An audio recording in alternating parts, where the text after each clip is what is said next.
Wa yaqulul ladzina kafaru lasta mursala qul kafa billah syahida baini wa bainakum wa man indahu ilmul kitab. Wa yaqulul ladzina kafaru, dan orang-orang kafir berkata, kafa bila syahida, engkau Muhammad bukanlah seorang rasul.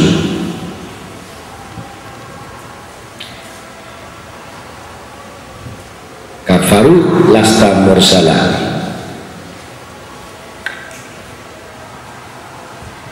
Kul kafa bila syahida, katakanlah cukuplah Allah dan orang-orang yang menguasai ilmu Alkitab, itu Al-Quran, menjadi saksi antara aku dan kamu.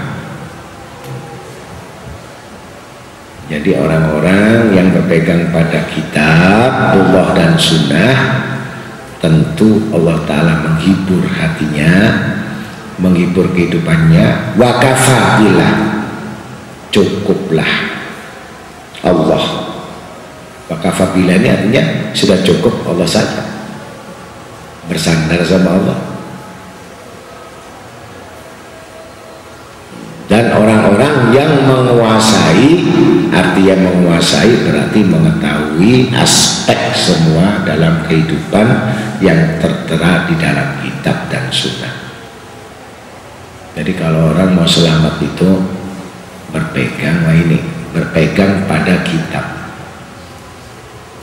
bukan berpegang pada akal, bukan berpegang pada hawa nafsu, ya, tetapi berpedoman pada kitabullah Al-Quran, kitab-kitabnya Allah dan kitab-kitab yang dibawa Rasul Sallallahu Alaihi Wasallam. Itu akhirnya menjadi saksi kelak antara Allah dan manusia. Gitu. Perhitungan Allah sangat cepat, dan perhitungan Allah pun tidak ada tipu daya, dikurangi atau ditambah, semuanya diketahui sekecil apapun. Satu contoh, kita banyak tidak mengetahui di dalam bulan puasa Ramadan yang menggoda ini syaitan atau hawa nafsu. Hampir sama. Ada yang mengatakan hawa nafsu itu syaitan.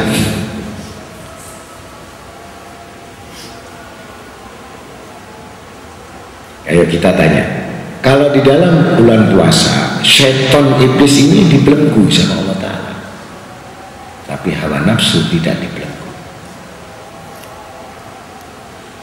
Sekali lagi, tipis atau tidak hawa nafsu dengan syaitan? Kalau di dalam bulan puasa ini yang sudah puasa ingin maksiat, itu syaitan atau hawa nafsu? Kalau dalam bulan puasa ini masih mau menipu orang, apakah itu syaitan atau nafsu? Kalau dalam bulan puasa ini dia masih mau berdusta, baik sama suaminya, baik sama istrinya, baik sama anaknya, baik sama keluarganya, baik sama pekerjaannya, itu musuh syaitan apa hawa nafsu? Sudah berpuasa.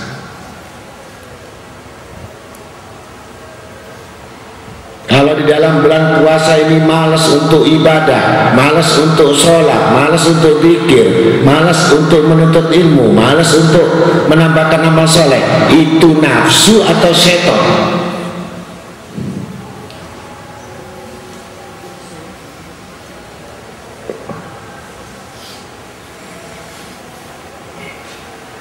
Kalau dalam bulan puasa ini masih tamak, masih ingin rakus,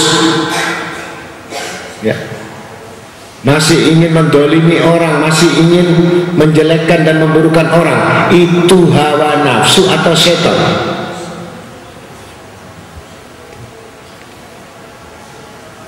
sekali lagi, agar mengerti memisahkan antara mal'un syaitan laknatullah dengan hawa nafsu.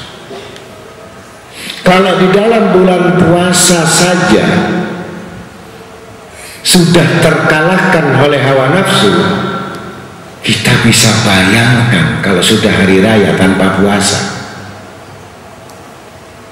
Tidak perlu musuh sama syaitan. Maka Nabi Muhammad SAW bersabda, sesungguhnya tidak ada perang setelah perang Badar yang dasar adalah perang hawa nafsu. Jadi iblis setan sponsor. Kalau nipu 10.000 hawa nafsunya, kemudian iblis nambahi kurang 100.000. Itu sifat iblis.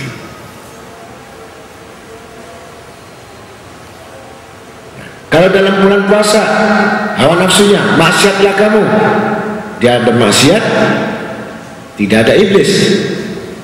Pasti kebanyakan sudah maksiat, menyesal, mengganggu, tidak mengulang gitu. Nah, kalau maksiat tambah, nah ini iblis, enak, kurang banyak, tipu lagi gitu. Jadi hawa nafsu apabila dikerjakan oleh manusia satu kali, kalau orang beriman dia menyesal. Tapi sesudah bulan puasa menambah. Ini jadi keras hati, keras kepala, ya, yang tidak bisa diberi nasihat lagi. Jadi hati manusia lebih keras daripada batu. Tidak usah musuh sama setan, sama hatinya dan hawa nafsunya sudah kalah. Kecuali orang-orang yang berpengetahuan, yang menguasai ilmu dan berpegang bersandar kepada Allah dengan sifat-sifat Allah, sifat 20. Bahkan nama Allah Asmaul Husna harus diketahui 2 nama saja, Syami' Basyir. Allah yang maha mendengar, Allah yang maha melihat. Tentu tidak akan pernah terusik di hati seseorang yang bersih apabila ada niat yang buruk, itu gelisah, tidak bisa mengamalkan yang baik, dia gelisah. Itu tanda-tanda hati yang baik. Tapi kalau tidak bisa mengamalkan yang baik, dia tidak gelisah, bahkan ditimpakan dosa tidak gelisah, inilah qalbu munafik, hati orang munafik. Tidak merasakan apa-apa sentuhan rohaninya. Maka dengan demikian Rasulullah SAW diperintahkan Allah, kul kafabillah syahida, cukuplah Allah dan orang yang menguasai ilmu Alkitab telah menjadi saksi antara apa yang dibacanya, apa yang dikerjakannya, apa yang diperbuatnya, apa yang diamalkannya, walaupun di dalam hati, di dalam pikiran, apapun yang dimakan oleh kita mungkin sudah jadi kotoran, tapi perbuatan itu tidak pernah hilang dalam catatan Allah. Mungkin makanan yang haram kita sudah makan jadi kotoran, jadi darah. Tapi persaksian ini, makanan yang haram ini kelak akan dituntut oleh Allah. Ini.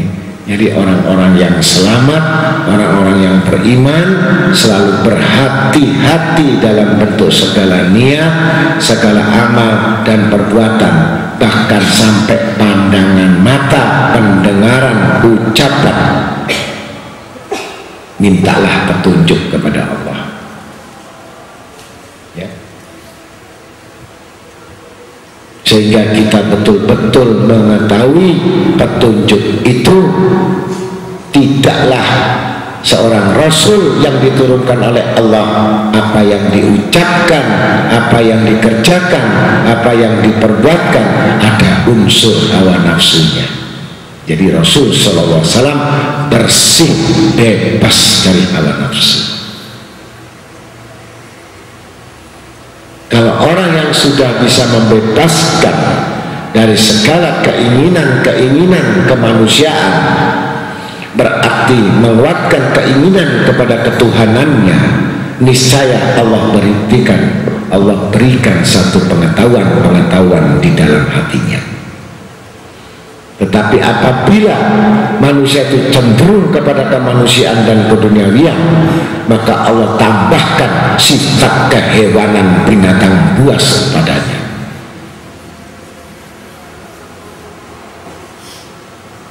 Maka disitulah Allah Ta'ala memberikan satu pengertian pemahaman, kujadikan manusia itu sebagai khalifah apabila berfungsi akalnya, dan menjadi manusia yang rendah lebih hina daripada hewan yang hina. Bahkan binatang hewas, binatang yang buas itu pun kalah oleh manusia karena tidak berfungsi akalnya.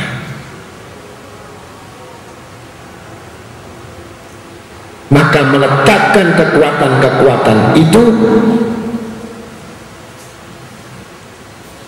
walaupun olok-olok manusia menghujat, menghina Nabi kita Muhammad SAW, pembela, penolong, pelindung, senantiasa menjadikan tumpuan-tumpuan bagi orang-orang yang beriman dan takwa. Dan itu idola kita. Siapa beliau? Nabi Muhammad SAW.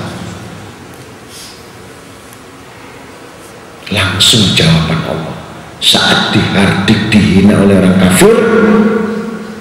Firman Allah turun. Jibril mengajar langsung kepada Rasul SAW, kul kafabila sayyidah,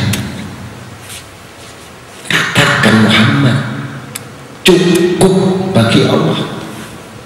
Bersandarlah kepada Allah yang telah menjadi saksi. Bagaimana Nabi kita Muhammad SAW itu takut menghadapi segala satu rintangan, cobaan, karena senantiasa selalu memperbaiki hubungan dengan Tuhannya. Orang yang bodoh mempererat hubungannya dengan hawa nafsunya, dengan keinginan, dengan dunianya. Itu orang bodoh. Walaupun ngaji tetap geblek dan bodoh.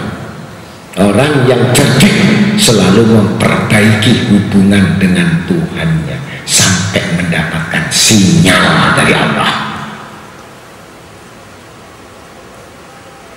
Karena yakin bahwa sesuatu pelindung, penolong, keputusan rezeki adalah dari Allah. Nah ini Nabi Muhammad SAW adalah seorang pemimpin, imam yang paling benar, yang dibenarkan, sempurna yang disempurnakan, yang kita ikuti. Tentu kalau orang bersandar kepada Allah, mengetahui dengan Allah, pasti dengan ilmunya. Tidak akan bisa mendapatkan ilmu itu sebelum mempelajarinya, dan tidak akan pernah berhasil dalam mempelajari itu sebelum mensucikan hati dan dirinya, dan tidak akan mendapatkan kesucian hati dan dirinya sebelum mereka bertakwa kepada Allah. Dan tidaklah memiliki ketakwaan itu terlebih dahulu kecuali mereka beriman kepada Allah. Dan tidaklah orang itu beriman kepada Allah kecuali mendapat bimbingan dan petunjuk dari Allah dan Rasulnya. Dengan demikian segala sesuatu itu ada wasilahnya, ada perantaraannya, yang tidak bisa kita mendapatkan yang kita dengan belajar sendiri. Maka dengan demikian pusat dari pendidikan dan petunjuk dan rahmat Allah Ta'ala adalah di bawah panji-panji Nabi Muhammad SAW berupa kitab-kitab sunnah-sunnahnya dan mujizatnya berupa kitabullah Al-Quran. Maka dengan demikian